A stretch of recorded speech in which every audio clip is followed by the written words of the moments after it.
नमस्कार दोस्तों, आप लोगों का आज फिर स्वागत है मेरे इस YouTube चैनल पे, जहाँ पे मैं आप लोगों से बात करता हूँ पेरेंटिंग के बारे में। कुछ टिप्स देता हूँ पेरेंटिंग के बारे में। ये वो टिप्स हैं जो जनरली मैं महसूस करता हूँ या जिन चीज़ों को मैंने जिया है या जो चीज़ें मैं इम्प्लीमेंट करता हूँ। आज मैं बात करूँगा आपसे बच्चों को समझाने के बारे में या पेरेंट्स के समझ के बारे में।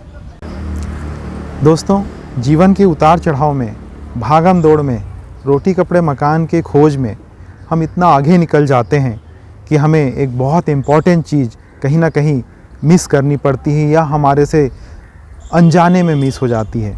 वो है बच्चों का लालन पालन, उनकी पेरेंटिंग।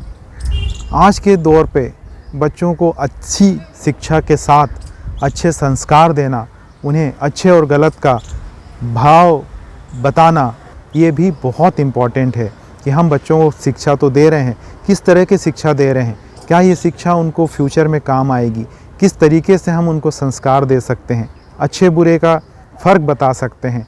इस तरह की चीज़ों के बारे में ही मैं अपने इस चैनल पे बात करता हूँ। मैं हूँ कूल कॉमन मैन और इस तरह की छोटी छोटी टिप्स आपको मेरी पेरेंटिंग विद प्रदीप में कूल कॉमन मैन के अंदर मिलेगी। जनरली मिलती भी रही होगी। आप लोगों ने मुझे थोड़ा सा प्यार दिया है, मेरे पास्ट के वीडियो को पसंद किया है।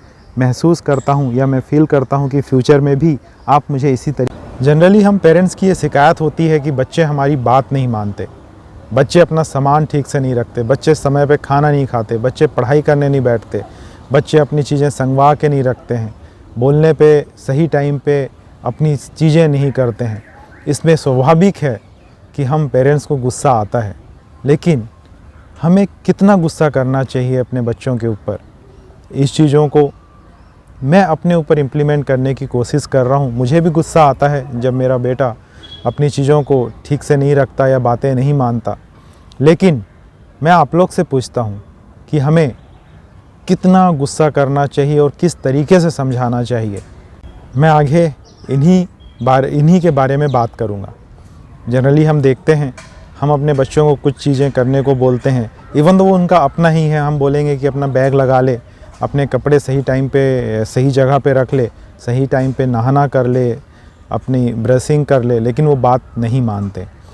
स्वाभाविक है कि हमें गुस्सा आता है, लेकिन उस गुस्से को आप किस तरीके से कंट्रोल कर सकते हैं और किस तरीके से अपने बच्चों को समझा सकते हैं, मैं इन चीज़ों के बारे में खुद कोशिश कर रहा हूँ और मैंने सोचा ये चीज़ें मैं आपके साथ भी शेयर करूं। जनरली होता है, बच्चे मनमौजी होते हैं, उन्हें उस चीज़ों से बहुत ज़्यादा फ़र्क नहीं पड़ता कि मेरे एक छोटे छोटे काम से पेरेंट्स को कितना एक्स्ट्रा काम बढ़ सकता है। और वो मनमौजापन, अल्हड़पन बच्चों की आदत है। बहुत कम ही ऐसे बच्चे होंगे जो इस टाइम पे या इस उम्र में जनरली इन चीज़ों के बारे में बात करते होंगे या सोचते होंगे। मैं जनरली बात कर रहा हूँ 5 से 10-11 साल तक के बच्चों के बारे में। हमें समझना खुद भी होगा, क्या अगर हम ज़्यादा बच्चों को बोलेंगे, ज़्यादा उनसे एक्सपेक्टेशन करेंगे। ऐसा नहीं है कि बच्चे भी इस बारे में नहीं सोचते, उनके मन में भी आता होगा कि अगर मेरे फादर या मदर इतना ज़्यादा बोल रहे हैं तो ज़रूर ये कुछ गलत काम है और मुझे करना चाहिए। लेकिन जैसे मैंने आपको पहले बताया कि बच्चों में मनमौजापन होता है इस उम्र में और वो बहुत डीपली इन चीज़ों के बारे में नहीं सोचते।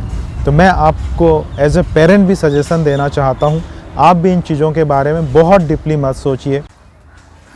पेरेंट्स, मैं आपको ये एज ए पेरेंट ये सजेशन देना चाहता हूँ कि इस टाइम पे इस तरह की चीज़ों पे आपको भी थोड़ा सा कूल रहना है, अपने आप को समझाना है कि बच्चे तो ऐसे ही होते हैं। और उस टाइम पे अगर आपको गुस्सा आ रहा है तो आप थोड़ा सा मेडिटेशन कर सकते हैं, अपनी सांसें रोक के थोड़ा सांस भर सकते हैं और शांत होके उन चीज़ों को आप दोबारा सोचिए तो आपको लगेगा ठीक है, ये बच्चे नहीं कर पा रहे हैं तो मैं कर देता हूँ या मैं कर देती हूँ। ये चीज़ों से अगर इस तरीके से भी आप इन चीज़ों को सोचेंगे तो आपको बहुत हेल्प मिलेगी। कई बार ये होता है कि बच्चे पढ़ने के लिए बाहर चले जाते हैं या जॉब करने के लिए बाहर चले जाते हैं। उस टाइम पे आपको हो सकता है ये चीज़ें अखरें कि चलो इससे अच्छा तो यही था कि वो कपड़े तो फैलाता था, अपने टाइम पे सही काम नहीं करता था, लेकिन शायद उस समय ज़्यादा मज़ा आता था। तो ये चीज़ें भी हो सकती हैं।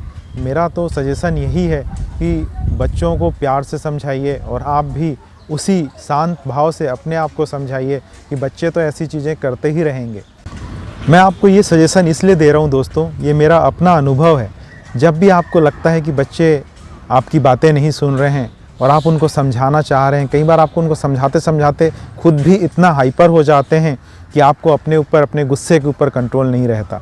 ये सिचुएशन जब बार बार रिपीट होती है तो आप ये खुद महसूस करेंगे कि बच्चे भी हाइपर होने लगे हैं, उन्हें भी बात बात पर गुस्सा आने लगा है। तो इस सिचुएशन से बचने के लिए आप थोड़ा सा खुद ही मेडिटेशन करिए। आप देखेंगे कि कुछ देर में आप शांत हो गए और आपको लगेगा कि मैं जिन चीज़ों के लिए अपने बच्चों को बोल रही हूँ या बोल रहा हूँ वो तो बड़ी नॉर्मल चीज़ें हैं। आपको लगेगा कि ये चीज़ें मैं खुद ही कर लेती हूँ। इससे आपको बहुत बहुत शांति मिलेगी और आप देखेंगे कि बच्चे को भी थोड़ी सी शांति मिली है। कुछ समय बाद आप देखेंगे कि बच्चे को आप ज़्यादा चीज़ें नहीं बात कर रहे हैं, उन चीज़ों के बारे में नहीं टोक रहे हैं, तो बच्चे भी वो चीज़ें अपने आप करना स्टार्ट कर देंगे। ये मैं इसलिए बोल पा रहा हूँ क्योंकि ये मेरा पर्सनल अनुभव है। मैं जो भी बातें यहाँ कर रहा हूँ वो मैं अपने अनुभव के बारे में, अनुभव से सीख के आपको बता रहा हूँ। शायद मेरे अनुभव से आप लोगों को कुछ गाइडेंस मिल सके, कुछ चीज़ें आप भी सीख पाओ, या अगर आपका इस तरीके का कोई अनुभव है तो आप मुझे ज़रूर शेयर करिएगा मेरे इस वीडियो के नीचे कमेंट्स पे। मुझे आपका कमेंट्स बहुत अच्छा लगेगा। मैं जनरली अपने अनुभव ही शेयर कर रहा हूँ यहाँ पे। मेरा एक और सजेशन है आप लोगों के साथ, जब भी आर्गुमेंट की स्थिति आए, जब भी आपको लगे कि बच्चा आपकी बात नहीं सुन रहा है, आप हाइपर हो रहे हैं, तो आप उस जगह से चले जाइए, किसी दूसरे रूम पे चले जाइए। आप फील करेंगे कुछ देर बाद कि आप भी शांत हो गए हैं और बच्चा भी शांत हो गया है और जिस काम के लिए आप इतना हाइपर हो रहे थे वो काम भी अपने आप हो गया है। ये स्थिति दोनों के लिए ही बहुत अच्छी होगी। इससे आपको भी शांति मिलेगी और बच्चे को भी उस काम को करने का एहसास होगा कि बच्चे मैंने ये काम किया है, या जिस चीज़ के लिए मेरे पेरेंट मुझे बोल रहे थे वो एक्चुअल में मेरा ही काम था और मुझे ही करना था। तो इस स्थिति से बचने के लिए बहुत अच्छा सजेशन ये है आप लोगों के लिए कि आप उस रूम से दूसरे रूम पे चले जाइए, शांत बैठ जाइए। कुछ देर में आप दोनों ही शांत हो जाएंगे, बच्चा भी शांत हो जाएगा और आप भी शांत हो जाएंगे। Thank you.